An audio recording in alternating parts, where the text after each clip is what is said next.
Sri Sai cine circuit மூலியமாக முதலாக துட்டுங்கிற படத்தை தயாரிச்சுட்டு வரேன். இந்த படத்துல இயக்குனர் முரளிகிருஷ்ணா டைரக்ட் பண்ணிட்டு இருக்காங்க. அவரே இசையும் அமைச்சிருக்காரு. முத்தான 5 பாடல்கள் நல்லா வந்துட்டு இருக்கு.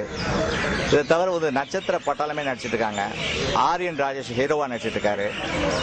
மனோபாலா, கோட்டா சீனிவாசராவ், சீதா, டெல்லி கணேஷ், கஞ்சா கருப்பு எல்லாம் ஒரு கலகலப்பான ஒரு குடும்பப்பாங்கான ஒரு சப்ஜெக்ட். துட்டுன்ற படம் துட்ட மையமா வச்சு எடுக்கப்பட்ட ஒரு படம். இந்த துட்டு படம் துட்டு ஒருத்தன் 50,000 ரூபாய் ஒருத்தன் வாங்கி எவ்வளவுக்கு அது அவனுடைய பாதைகள் மாறுது. அந்த 50,000 ரூபாய் அவங்க அப்பா கஷ்டப்பட்டு வாங்கி கொடுத்தா கூட அதை அனாவசியமா அவன் செலவு பண்ணி எப்படி ஜாலியா சுத்துறான்.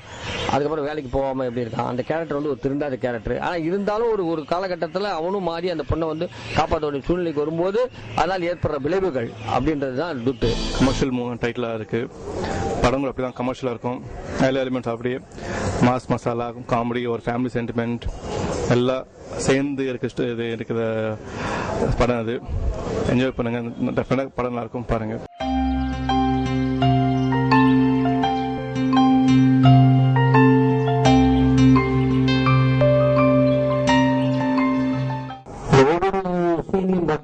எடுக்கும்போது கொஞ்சம் எல்லாருமே நடிக்கிறவங்க உட்பட எல்லாருமே நல்லா சிரிச்சாங்க.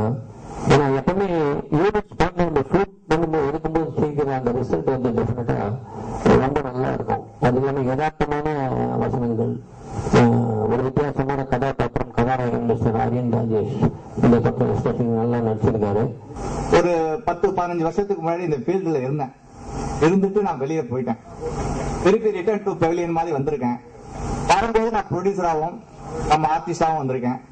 இந்த படத்துல பாத்தீங்கன்னா அவர் கதை சொல்லும் போதே ஒரே ஒரு வரி தான் சொன்னாரு. அந்த வரி எனக்கு ரொம்ப இன்ஸ்பிரேஷன் ஆகுது. சார், ஒரு துட்டு ஒருத்த கந்துவட்டிக்கு வாங்கிட்டு கையினால கஷ்டப்படுறான் சார். அதான் சாராம்சம். எந்த ஒரு பிசினஸ் மேனும் வட்டிக்கு வாங்காம இருக்க முடியாது. எனக்கு கோடீஸ்வரன் ஆகட்டும் கூட பேங்க்ல லோன் வச்சிருப்பான். நான் ஒரு பிசினஸ் மேன், நான் பில்டர், ஒரு அட்வொகேட். அந்த ஒரு இதுல போது இந்த ஒரு இன்ஸ்பிரேஷன் எனக்கு பிடிச்சது. அதுக்கப்புறம் கதை ஒன்லைன்ல தான் கேட்டேன்.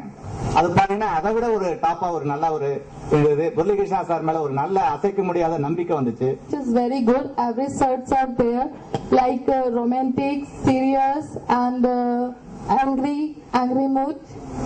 And our team is producers and directors are very good and very cooperative. இந்த படம் நடிக்கும்போது ஒரு சேலஞ்ச் தான்.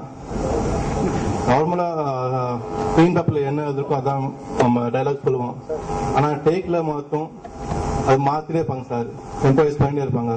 டேக்ல ரன்னிங் ஆகிருக்கும்.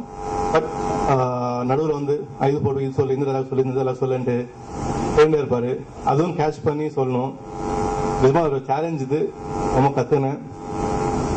Thank you very much sir. நல்லா வாட்ச் கொடுத்ததுக்கு, நல்ல படத்துல ஆக்டிங் பண்ணதுக்கு, டான்ஸ் கொடுத்ததுக்கு.